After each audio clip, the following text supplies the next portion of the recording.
T20 ప్రపంచ cup 2026 super 8-4లో టీమిండియాకు ఘోర పరాజయం ఎదురైంది. అహ్మదాబాద్లోని నరేంద్ర మోడీ స్టేడియంలో జరిగిన మ్యాచ్లో దక్షిణాఫ్రికా 76 పరుగుల భారీ తేడాతో భారత్ను చిత్తుగా ఓడించింది.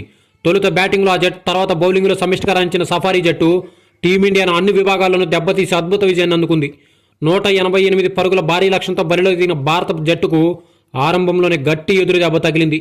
ఇన్నింగ్స్ తొలి ఓవర్లోనే ఈశాన్ కిషన్ 0కు డకౌట్గా వెనుతిరగగా ఆ వెంటనే తిలక్ వర్మ 1తో పెవిలియన్ చేరాడు. దీంతో 5 పరుగులకే 2 వికెట్లు కోల్పోయి కష్టాల్లో పడింది. ఈ దశలో అభిషేక్ శర్మ 15, కెప్టెన్ సూర్యకుమార్ యాదవ్ 18 కాసేపు నిలదొక్కునే ప్రయత్నం చేసినా ఎక్కువసేపు క్రీజులో నిలవలేకపోయారు. ఒకవైపు వికెట్లు పడుతున్న ఆల్రౌండర్ శివన్ దూబే 37 బంతుల్లో 42 ఒంటరి పోరాటం చేశాడు. అయితే అతనికి హార్దిక్ పాండ్యా 18 మినహా మరెవరి నుంచి సహకారం అందించలేదు.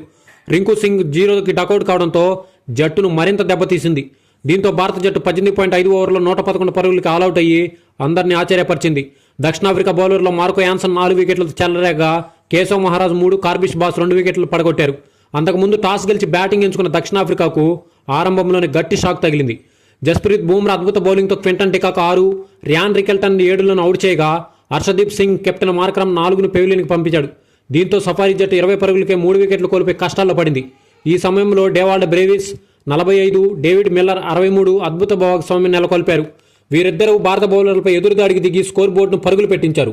ముఖ్యంగా మిల్లర్ కేవలం 35 బంతుల్లో 7 ఫోర్లు 3 సిక్సర్లతో విధ్వంసం సృష్టించాడు.